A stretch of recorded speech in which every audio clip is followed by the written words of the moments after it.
Welcome to the channel of Agriholics. तो हम लोग UP triple S C A G T A के जितने सवाल आए थे पिछले साल वो लेकर आए हैं। उसमें कुछ एक्स्ट्रा इन्फॉर्मेशंस भी होंगे जो इस बार जो एग्ज़ाम्स आएगा उसमें इम्पॉर्टेंट हो सकता है। तो चलिए शुरू करते हैं। तो कह रहा है कि which of the following oil cakes are non edible and not suitable for feeding livestock. Castor cake, neem cake, groundnut cake, mahua cake. अगर देखिए तो ये भी नहीं खाता है पशु, ये भी नहीं खाता है, ये भी नहीं खाता है। तो आंसर तो बस थर्ड होगा। तो थर्ड जिसमें जिसमें है वो काट दीजिए। ये नहीं होगा, ये नहीं होगा, ये नहीं होगा। तो आंसर क्या होगा? First, second and fourth. ठीक है। इसमें क्या होता है ना, रिसीन प्रोटीन होता है कैस्टर में।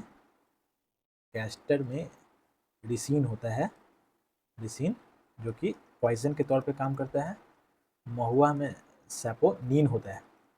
ठीक है। और नीम केक तो एज ए खाद के रूप में यूज़ किया जाता है, तो वहाँ भी इसका यूज़, इसको as a cattle feed use नहीं करते हैं। हेट्रोसिस, प्लांट ब्रीडिंग में हेट्रोसिस इस को और क्या नाम से जानते हैं? तो उसको हाइब्रिड विगर के नाम से जानते हैं। ठीक है। हेट्रोसिस क्या है? इसमें क्या होता है कि F1 हाइब्रिड से परफॉर्म, F1 हाइब्रिड क्या करता है ना, अपने पेरेंट से बेटर परफॉर्म करता है, दैट इज कॉल्ड हेट्रोसिस। ठीक है। मतलब बच्चे अपने अपने पेरेंट्स से अच्छा परफॉर्म करे, that is called hybrid vigour. और ये टर्म दिया था जीएच सल ने। ठीक है। टर्म किसने दिया था? जीएच सल के द्वारा ये टर्म दिया गया था। अब कह रहा है कि आपको क्रॉप को उसके क्या है, उसके क्लासिफिकेशन से मैच करवाना है। तो राइस, राइस क्या है? एक सीरियल क्रॉप है। राइस सीरियल क्रॉप है। शुगर केन कैश क्रॉप है।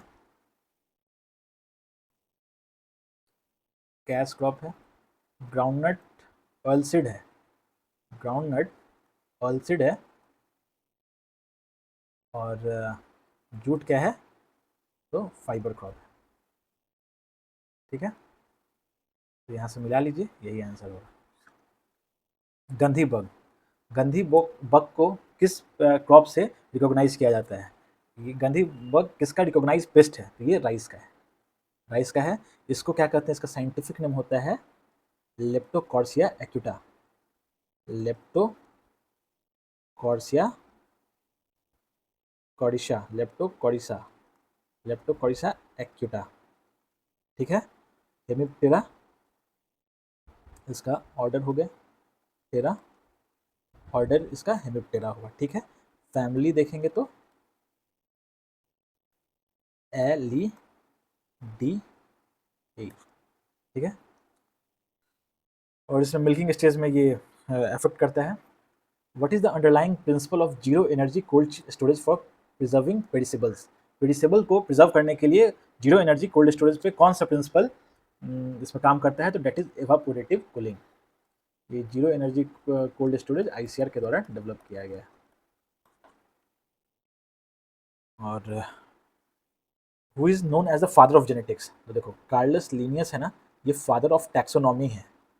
Father of taxonomy. Norman Borlaug, father of green revolution. Father of green revolution. Robert Hooke discovered किए थे, इन्होंने डिस्कवर्ड किया था सेल को। Discovered cell. M S Swaminathan, father of green revolution in India. Father of green revolution in India. India. तो answer यहाँ पे नहीं दिया है। आंसर यहाँ नन ऑफ द अबव चला जाएगा। ये क्वेश्चन ऐसे ही आया था। तो फादर ऑफ जो मेंडल है ना, ये है जॉर्ज मेंडल, ग्रेगर मेंडल कहते हैं। ठीक है। Gregor Johan Mendel. अब इसमें और भी आ जाएगा। तो इन्होंने क्या क्या दिया था? लॉ ऑफ डोमिनेंस, डोमिनेंस का लॉ। फिर दिया था सेग्रीगेशन और इंडिपेंडेंट असॉर्टमेंट।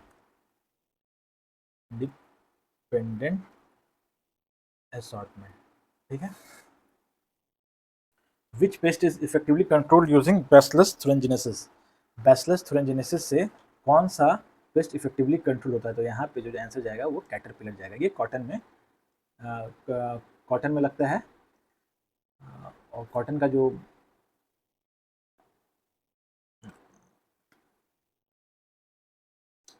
बीज अधिनियम 1968 के अनुसार उपचारित बीज कंटेनर के लेबल पर क्या शामिल होना चाहिए? अगर बीज उपचारित है तो उसको खा नहीं सकते हैं।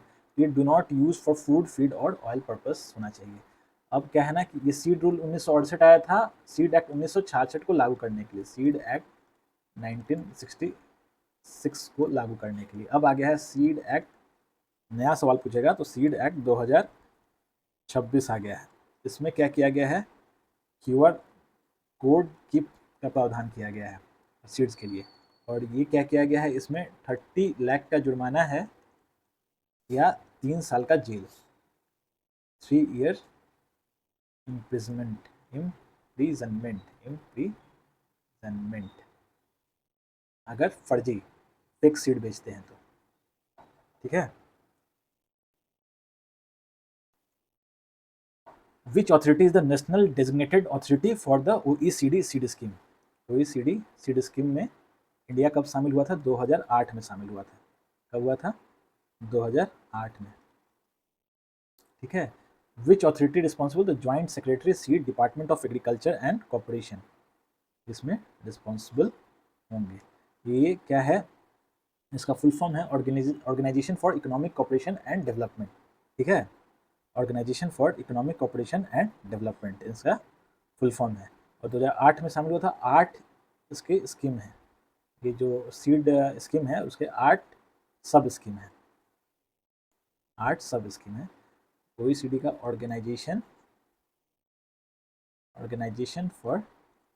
ऑर्गेनाइजेशन फॉर इकोनॉमिक कोऑपरेशन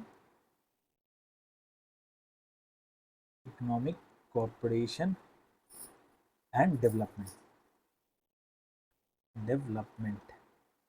ठीक है। Which of this are the part of integrated post harvest management project? देखो तो पैक हाउस होगा ही, राइपनिंग चैम्बर भी होगा, प्री कूलिंग यूनिट भी होगा। तो यहाँ पे ये तीनों हो जाएगा।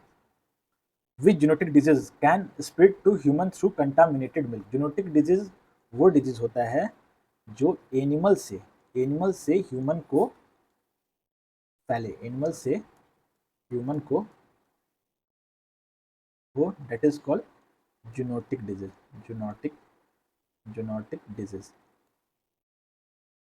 ठीक है। तो यहाँ जाएगा माइकोबैक्टीरियम ट्यूबरक्लोसिस, इससे होता है ट्यूबरक्लोसिस होता है, तो यही फैलता है ह्यूमन को। एंथ्रेक्स भी जीनोटिक डिजीज है, लेकिन ये दूध से नहीं फैलता, कंटामिनेटेड मिल्क से नहीं फैलता है। ठीक है। इसमें क्या है ना, सीधे ये जो क्वेश्चन आया था कि 1920 में पार्टिकुलेट मैटर 10 का 280 है गोरखपुर में, 21-22 में लक्ष्य 138 इसका रखा गया है, तो वास्तविक प्राप्त हुआ कितना? 100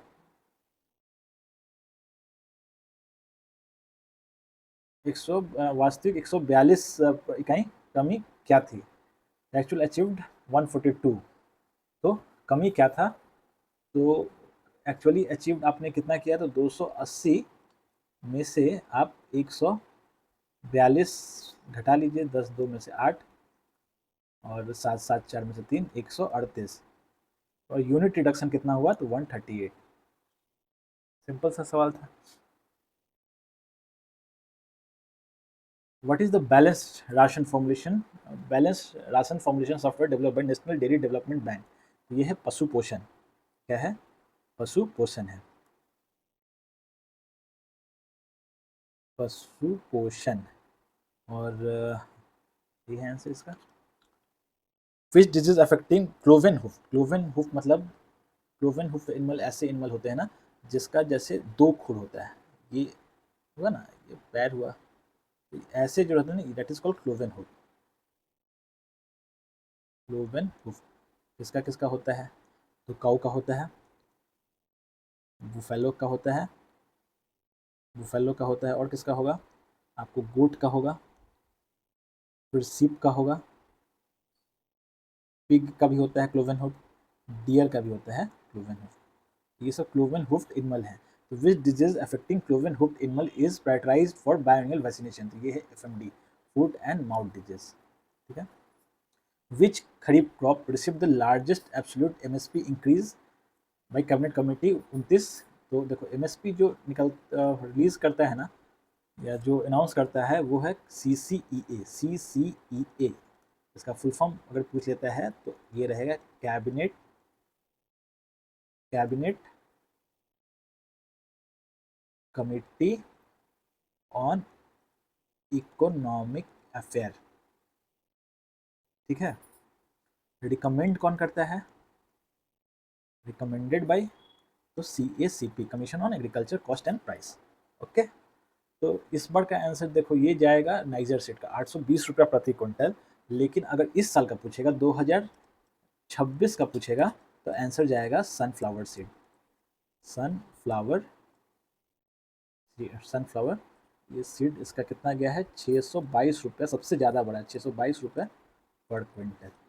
okay. Which statement about e Kisan Upaj Nidhi initiative. E Kisan Upaj Nidhi initiative लाया गया था ministry of agriculture farmer welfare के द्वारा 2024 में। ठीक है। तो ये क्या करता है? Enable post harvest loans by placing ENWRS, मतलब electronic negotiable warehouse receipt. ठीक है।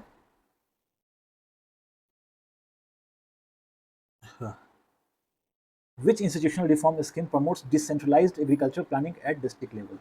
अभी तक तो देखो अभी प्रधानमंत्री धन भी आ रहा है, लेकिन अभी एग्रीकल्चर टेक्नोलॉजी, जब इसमें जितने ऑप्शन है एग्रीकल्चर टेक्नोलॉजी मैनेजमेंट एजेंसी ही होगा answer. Bacillus subtilis help plant tolerate environmental stress by, ये क्या करता है ना, स्ट्रेस रिस्पॉन्स जिनको इंड्यूस कर देता है कि अपना एक्सप्रेशन दिखाओ और फाइटो हार्मोन्स को। ठीक है। ये आंसर ये जाएगा। Which method verifies genetic purity of a seed lot as mandated by regulatory standard of India? तो देखो जो वैधानिक मेथड है ना, that is called grow out test.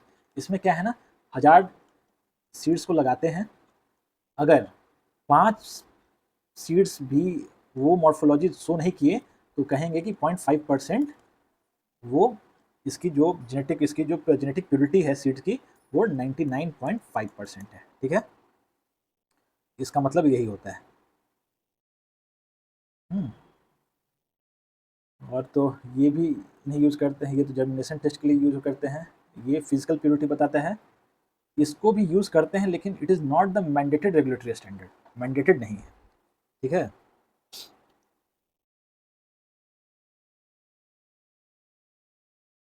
Which equipment is use for size grading fruits in operation green pack house.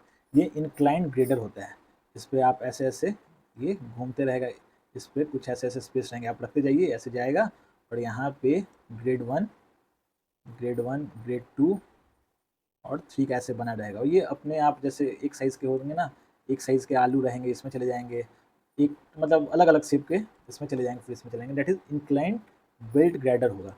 विनोअर तो आपको जितने भी ग्रेन्स को ना इम्प्योरिटीज से अलग करने के लिए किया जाता है। मॉइस्चर एनालाइजर आपको मॉइस्चर की मेजर करने के लिए होता है। लेबलर फील्ड को लेबल करने के लिए होता है। तो आंसर यहाँ इंक्लाइंड बेल्ट ग्रेडर जाएगा। Which erosion is characterized by rain drop bombardment causing soil detachment and crust formation? देखो रेन ड्रॉप बॉम्बार्डमेंट तो सबसे पहले जो पड़ता है ना स्प्लैश होता है, देन उसके बाद सीट होता है, सीट के बाद आपको रील बनता है, और रील के बाद फिर गली बनता है। Splash, then sheet, then rill, then gully. ये वाटर इरोजन का क्रोनोलॉजी है। वाटर, पानी से जो इरोजन होता है उसका एक क्रम है। तो यहाँ पे पहले जैसे मिट्टी पे ऐसे पानी गिरेगा तो एक रेन ड्रॉप का बोम्बार्डमेंट टाइप का, और वो हट जाएगा मिट्टी। तो यहाँ पे स्प्लैश इरोजन इसका आंसर जाएगा। Which mechanism was promoted by NITI Aayog to modernise agri marketing via digital integration. ये है ई नाम। क्या है? E NAM, national agriculture market. इसको इम्प्लीमेंट कराता है SFAC, small farmer small farmer agriculture consortium.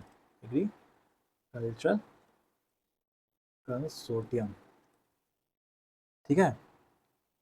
14 फरवरी 2016 को आया था। 14 फरवरी नहीं 14 अप्रैल, सॉरी 14 अप्रैल 2016 को मोदी जी ने लॉन्च किया था। Which statement about ICR CIPHET, CIPHET groundnut based paneer technology is correct. Shelf life 10 दिन का रहेगा अगर 4 से 5 डिग्री सेंटीग्रेड पे, और 20 दिन का रहेगा -20 डिग्री सेंटीग्रेड पे। ये central institute for post harvest engineering and technology कहाँ है? लुधियाना में। लुधियाना। तो क्या पता अगला सवाल ये पूछ दे। ठीक है।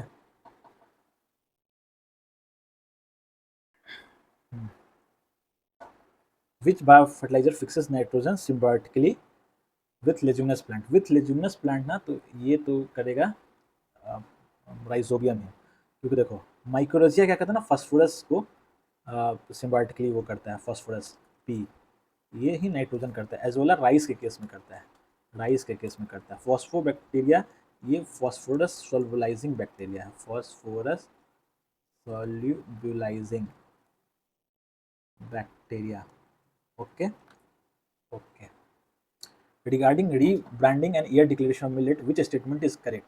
देखो इंटरनेशनल ईयर ऑफ मिलेट 2023 में किया गया था, और रीब्रांडेड 2018 में किया गया था, और नेशनल ईयर ऑफ मिलेट 2023 में किया गया था। तो ये तो गलत हो जाएगा, ये भी गलत हो जाएगा, ये भी। न्यूट्रिसीलियर डिक्लेयर्ड, ये भी गलत होगा। तो रीब्रांडेड 2018 में, यूएन डिक्लेयर किया था 2023 को इंटरनेशनल ईयर ऑफ मिलेट। ठीक है। देखो रीब्रांडिंग मतलब इसको न्यूट्री सीरियल कहा गया था, न्यूट्री सीरियल 2018 में। Which is the immediate product of oxidative decarboxylation of pyruvic acid before the Krebs cycle? मतलब कर्ब साइकिल में जाने से पहले कौन सा इमीडिएट प्रोडक्ट बनता है? तो देखो जो पायरुविक एसिड होता है ना, पायरुविक एसिड क्या है ना, 3 कार्बन का होता है। एसिटाइल को एसिटेट 2 कार्बन का होता है, और ये चला जाएगा कर्ब साइकिल में, यही चला जाता है कर्ब साइकिल में।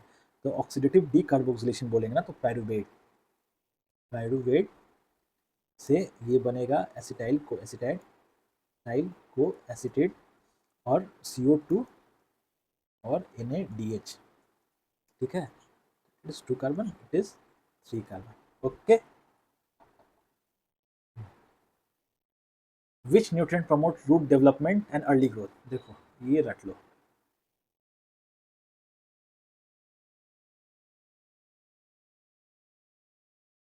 Phosphorus root growth and seedling development में हेल्प करता है। कैल्शियम सेल वॉल और मेम्ब्रेन की स्टेबिलिटी में हेल्प करता है। पोटेशियम प्लांट विगर और वाटर रेगुलेशन में हेल्प करता है। नाइट्रोजन लीफ के ग्रोथ में, क्लोरोफिल के सिंथेसिस में हेल्प करता है। ठीक है। Which agency is primarily responsible for procuring cereal for the central pool under MSP? ये जाएगा food corporation of India. Okay. Central pool के लिए अनाज का भंडारण FCI करता है। MSP पर किसानों से गेहूं धान की खरीद यही करता है। पब्लिक डिस्ट्रीब्यूशन सिस्टम के माध्यम से राज्यों को अनाज भी उपलब्ध कराता है। देश की फूड सिक्योरिटी का वो सुनिश्चित करता है। ओके। और नाफेड जनरली दलहन तिलहन आदि की खरीद करता है। और जो नेशनल कोऑपरेटिव डेवलपमेंट कॉर्पोरेशन है, ये कोऑपरेटिव्स को वित्तीय सहायता देता है। Okay okay. Which gas doesn't contribute significantly to the green house gas? Green house effect, green house effect को देखो ये करता है, ये भी करता है, ये करता है, ऑक्सीजन नहीं करता है। इसके साथ ना एक तो ये कर लो, इसके साथ एक H2O जोड़ लो, H2O जोड़ लो, तो H2O रहता है, इसके साथ एक ओजोन जोड़ लो, ओजोन O3 रहेगा ना, करेगा। H2 में water vapour, okay. National seed policy promote करता है विलेज लेवल सीड स्टोरेज को, ये बात सही है। और this ensure immediate availability during calamities, कोई भी कैलामिटीज़ हो जाती हैं तो ये आपको इमीडिएट मतलब बहुत ही जल्द अवेलेबल कराता है सीड्स को। ओके। तो ये बात भी सही है कि नेशनल सीड पॉलिसी प्रमोट करता है आपको विलेज लेवल सीड स्टोरेज को, सीड बैंक्स बना के या seed village level seed storage को बढ़ावा देकर, और इसका उद्देश्य प्राकृतिक आपदा या अन्य आपातकालीन परिस्थितियों में किसानों को तुरंत बीज उपलब्ध कराना है। ओके, तो ये both is true, R is the correct explanation. Which nutrient deficiency cause whiptail disorder in cauliflower, तो ये तो बड़ा आंसर है, दैट इज मॉलिब्डेनम। ओके, देखो इसके डिफिशियंसी से होता है, कैल्शियम की डिफिशियंसी होता है blossom in rod, blossom in rod, और टिप बर्न भी होता है, टिप बर्न होता है। मैग्नीशियम, देखो ये कॉपर है, कॉपर डाइबैक होता है। मैग्नीशियम से इंटरवेनियल फ्लोरोसिस होता है, इंटरवेनियल फ्लोरोसिस। ओके, तो आंसर जाएगा मॉलिब्डेनम। इसमें लीफ ब्लेड अच्छे से नहीं बनते हैं, जैसे ये कलीफ्लावर का जो पत्ता होता है, तो पत्ता बस ये बचता है, ये जो पत्ता है ना ये खत्म हो जाता है, तो विप टेल लाइक स्ट्रक्चर हो जाता है, that's why it is called whip tail. At which lactation stage are cow most susceptible to mastitis, तो मेस्टाइटिस के लिए ससेप्टेबल होती हैं ट्रांजिशन पीरियड अराउंड काविंग, इसमें हार्मोनल और इम्यून चेंजेस होते हैं, इस कारण ये उस समय बहुत ही ससेप्टेबल होता है मेस्टाइटिस के, हाईएस्ट रिस्क होता है इस समय मेस्टाइटिस का। एज फॉर फसाई विच standard must be for commercial food for producing life stock, मतलब कि इसका क्वेश्चन क्या है कि खाद्य उत्पादक पशुओं खाद्य उत्पादक जो बनाया करते हैं, पशु आहार बनाया करते हैं, उसके लिए कौन सा फसाई के अनुसार कौन सा मानक उनको अनुपालन करना आवश्यक है, तो ये आंसर है बीस सर्टिफिकेशन एज पर IS 2052। ठीक है, देखो which act pave the way for establishing the cooperative extension service, cooperative extension service के लिए कौन सा एक्ट एक रास्ता दिखाया था, तो वो रास्ता दिखाया था Smith Lever act 1914, Smith Lever act 1914 यही कोऑपरेटिव एक्सटेंशन सर्विस के लिए रास्ता दिखाया था। देखो मोडिल एक्ट लैंड ग्रांट कॉलेज के लिए, लैंड ग्रांट कॉलेज के लिए, ये अगली बार पूछ सकता है। हैच एक्ट था एग्रीकल्चर एक्सपेरिमेंट स्टेशन हुए ना इंडिया में, एग्रीकल्चर एक्सपेरिमेंट स्टेशन के लिए, ठीक है। और एग्रीकल्चरल एडजस्टमेंट एक्ट 1933 आपको agricultural production and price support,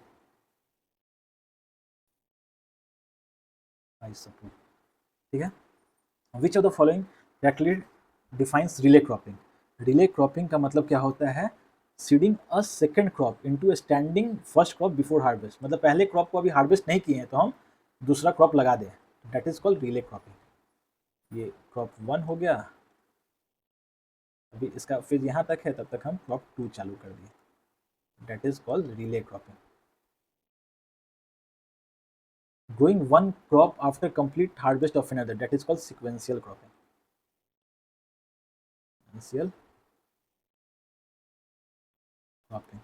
और sowing harvesting multiple crop together, अगर डिफिनिट रो और पैटर्न में करेंगे देन इंटरक्रॉपिंग, या मिक्स्ड क्रॉपिंग, अगर किसी पैटर्न में नहीं करेंगे तो mixed cropping. Okay, hydathodes are related to guttation, hydathodes क्या होता है ना, ये जो लीफ है इसके ऊपर होंगे, लीफ इस पे होंगे हाइडाथोड्स, ये क्या होता है, इसको वाटर स्टोमाटा भी कहते हैं, वाटर स्टोमाटा भी कहते हैं, ये लीफ मार्जिन पे भी होता है, यहाँ भी हो सकता है, यहाँ भी हो सकता है, वाटर स्टोमाटा कहते हैं इसको, ठीक है। ये गटेशन में हेल्प करता है। मल्टी लोकेशन ट्रायल हुए थे कहाँ, बागपत, दुर्गापुर, रांची में, तो कौन सा ICR-IRI seed treatment, which ICR-IRI seed treatment reduced wilt और रूट रॉट चिकपी में अच्छे तरीके से किया था, तो ये answer Trichoderma harzianum IRI P4 seed dressing, ठीक है। अब ये तो सीधे मतलब ये छोड़ने वाला सवाल था, उसको ऐसे आप नहीं कर सकते हैं। Which of the following is classified as a complex fertiliser, complex fertiliser वो होता है जिसमें 2 और मोर देन 2 जो मेजर न्यूट्रिएंट होते हैं, that is called complex, greater than 2 और मोर मेजर न्यूट्रिएंट, मेजर न्यूट्रिएंट बोले तो NPK। ओके, तो देखो सिंगल सुपर फॉस्फेट में बस फास्फोरस होता है, डाई अमोनियम में नाइट्रोजन भी होता है, फास्फोरस भी होता है, यूरिया में नाइट्रोजन होता है, म्यूरेट ऑफ पोटाश में पोटाश होता है। तो आंसर जाएगा di ammonium phosphate, di ammonium phosphate. As per fertiliser control order, minimum viable cell count per ml for liquid rhizobium fertiliser कितना होता है? ठीक है, ये बताइए कितना होता है। तो ये होता है 10⁸ CFU पर ml। CFU का मतलब होता है कॉलोनी फॉर्मिंग यूनिट, ओके, ठीक है।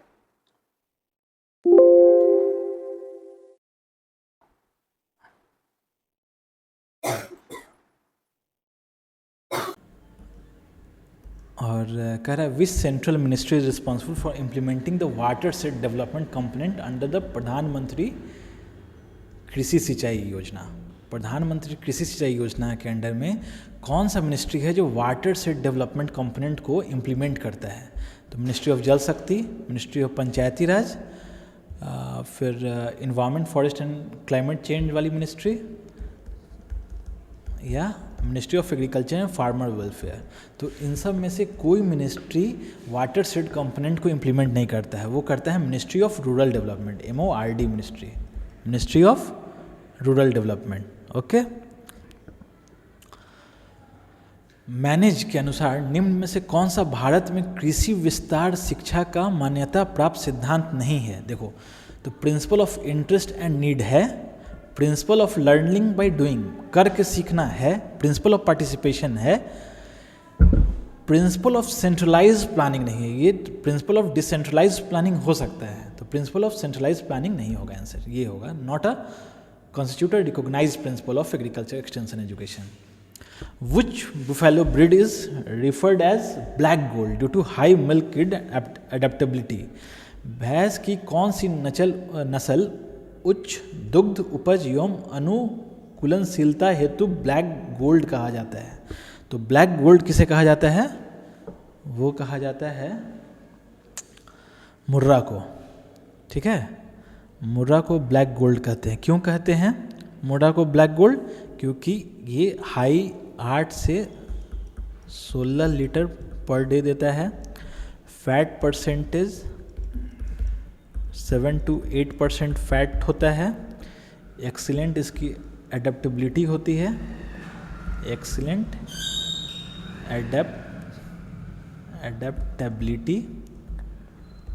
excellent adaptability, widely used for improvement across India, that's why it is called black gold, काला सोना कहा जाता है।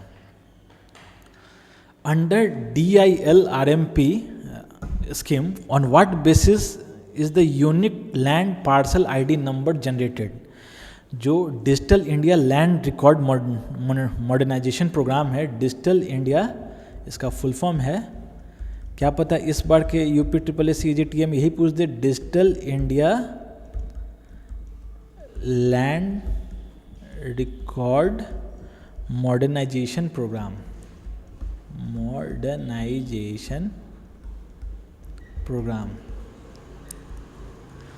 के अंडर में क्या बेसिस होता है unique land parcel ID number generate करने का? तो ये जो क्या आधार होता है, तो लॉन्गिट्यूड और लैटिट्यूड आप यूज़ करते हैं और जियो रेफरेंस्ड मैप यूज़ करते हैं। अक्षांश और देशांतर रेखा का इस्तेमाल होता है, जियो कोऑर्डिनेट्स और जियो रेफरेंस्ड मैप का इस्तेमाल होता है। What does the term seed replacement rate refers to? Seed replacement rate का मतलब क्या होता है? Percent of planted area sown with certified और quality seed versus farm saved seed. तो फार्म सेव्ड सीड के कंपेयर में कितना परसेंट प्लांट एरिया क्वालिटी और सर्टिफाइड सीड से बोया गया है in compare to farm seed, that is called seed replacement rate, that is called seed replacement rate. Okay boss, इसका फिर आइए, अंडर MG नरेगा कितना दिन का वेज्ड एम्प्लॉयमेंट गारंटी किया जाता है फाइनेंशियल ईयर में? तो ये किया जाता है 100 दिन का। इस बार MG नरेगा नहीं आएगा, इस बार पूछेगा VBG रामजी, वीबी जी राम जी। इस योजना के बारे में हमारा एक अलग से यूट्यूब चैनल है जिसमें हम लोग स्कीम डिस्क्राइब करते हैं।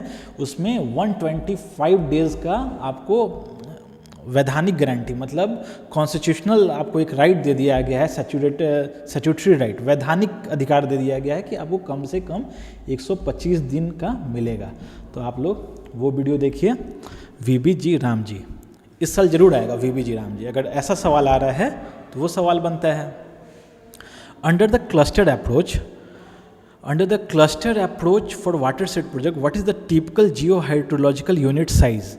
टिपिकल जो जियो हाइड्रोलॉजिकल यूनिट का साइज है 1000 से 5000 हेक्टेयर का है। 1000 से 5000 हेक्टेयर का है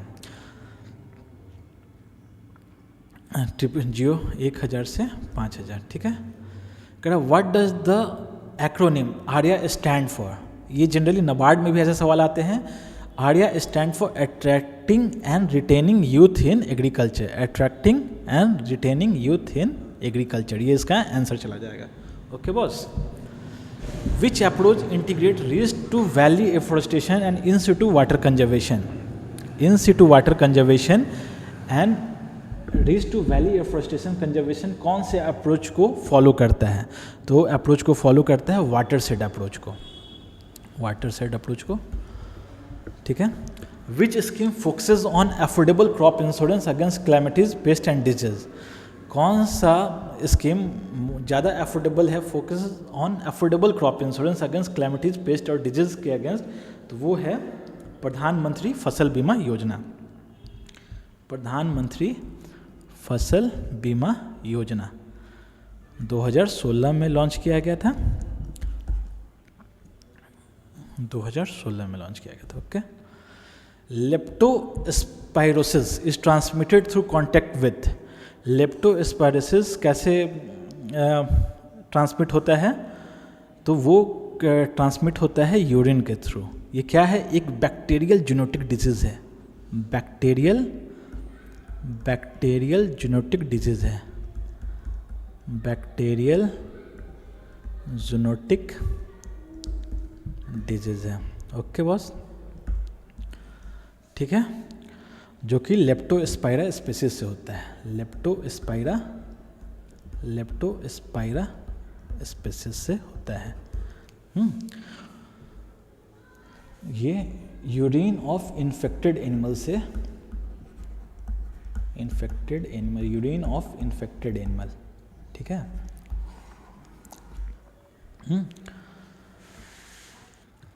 which organisation was are responsible for implementing DIDF। DIDF बोले तो डेयरी इंफ्रास्ट्रक्चर डेवलपमेंट फंड। तो ये DHD और नाबार्ड के सहयोग से ये इम्प्लीमेंट किया जाता है। DHD बोले तो department of animal husbandry and dairy development, and NABARD आपको इसके इम्प्लीमेंटिंग ऑर्गेनाइजेशन है। सवाल है which pathogen causes leaf rust disease in wheat crop. तो देखो फाइटोफोरा इन्फेस्टेंस ये होता है late blight of potato. Late blight होता है तो रस्ट से तो इसको कोई मतलब नहीं। जैंथोमोनास ये आपको बैक्टीरियल बीमारी है, ये भी फंगस से कोई मतलब। स्क्लेरोस्पोरा ग्रामिनिकोला ना, ये डाउनी मिल्ड्यू इससे होता है। तो आंसर लीफ रस्ट ऑफ जो डिजीज इन व्हीट क्रॉप होता है ना, वो होता है पक्सीनिया टिटिसियाना से लीफ रस्ट होता है। तो आंसर चला जाएगा नन ऑफ द अबव, ठीक है। सवाल है how many of the given paste attack pulses. तो हेलिकोवर्पा आर्मी चला करता है, इसको कहते हैं ग्राम पॉड बोरर। क्या कहते हैं? ग्राम पॉड बोरर, ठीक है। अटैक करता है पल्स को। सिपोफागा एक्सपर्टेलिस ये शुगर केन टॉप बोरर को कहते हैं। किसको कहते हैं? शुगर केन टॉप बोरर को। तो ये नहीं करेगा, तो ये कट गया। एफिस क्रैकीवोडा ये काउपी एफिड है, अटैक करता है। काउपी एफिड है, काउपी एफिड बोलते हैं इसको, ठीक है। और सिपोफागा इंसेक्टुलस ये भी yellow stem borer of rice होता है। Incertulas yellow stem borer of rice. तो यहाँ से अगर हम देखें तो दो ही है जो कि अफेक्ट करता है to affect the pulses crop. Okay. ये सवाल है as per FSSAI ready to serve fruit beverage shall occupy not less than 95% of rigid water capacity का 95% सेल नॉट ऑक्यूपाई, नॉट 95% से कम ऑक्यूपाई नहीं करना चाहिए जो उसकी कंटेनर की कैपेसिटी है रेडी टू सर्व फूड, नहीं तो खराब हो जाएगा। विच crop is known for nitrogen fixing ability and use in crop rotation. Crop rotation के लिए कौन सा क्रॉप है जो कि यूज़ किया जाता है? तो विच crop is known for nitrogen fixing ability and use in crop rotation. तो देखो कॉर्न तो होगा नहीं, मस्टर्ड होगा नहीं, शुगर केन होगा नहीं, आंसर चला जाएगा चिकपी।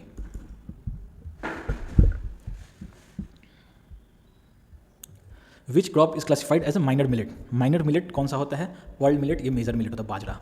सॉर्गम मेजर मिलेट होता है, रागी मेजर मिलेट होता है। कोडो जो होता है ना, इसको कहते हैं कोदो, इसका नाम है पैस्पेलम स्क्रोबुकुलेटम, पैस्पेलम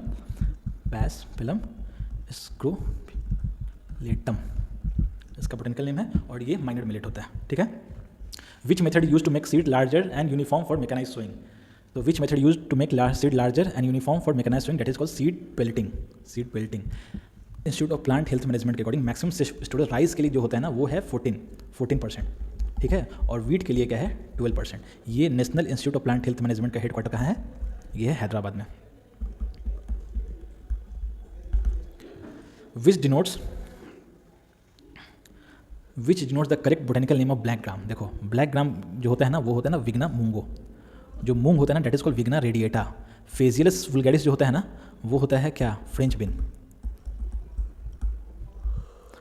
साइसर एरिटिनम होता है ना chickpea, that is called chickpea.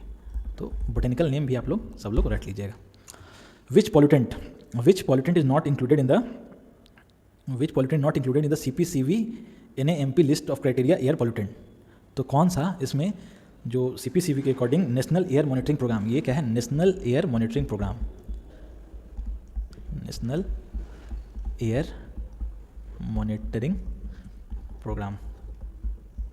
के अकॉर्डिंग। तो देखो not included in national air monitoring, ammonia included है, पार्टिकुलेट मैटर 10 देखेंगे ही, सल्फर डाइऑक्साइड देखेंगे ही, नाइट्रोजन डाइऑक्साइड देखेंगे ही, तो नन ऑफ द अबव इसमें जो जाएगा नन ऑफ द अबव जाएगा, ओके। व्हेन वाज द ई नाम प्लेटफॉर्म ऑफिस। जितने भी स्कीम आया ना तो उसका लॉन्च डेट उसका हमेशा याद रखिए। तो ये लॉन्च हुआ था अप्रैल 14, 2016 को। इंप्लीमेंट करता है SFAC, small farmer agriculture consortium, small farmer agriculture consortium, ठीक है। Which silkworm species produces mulberry silk and is ready for commercial production in India. तो देखो बॉम्बिक्स मोडी होता है ना, इसी को कहते हैं मलबेरी सिल्क। जो फाइलोसैमिया रिसनाई जो होता है, ये होता है ना रिसनी, इसको कहते हैं इरिस सिल्क। एंथेरिया मिलिटिया इसको कहते हैं तसर सिल्क। और Antheraea assamensis that is called muga silk. ये असम में इसको मोनोपोली मिला है, तो ये होता है मुगा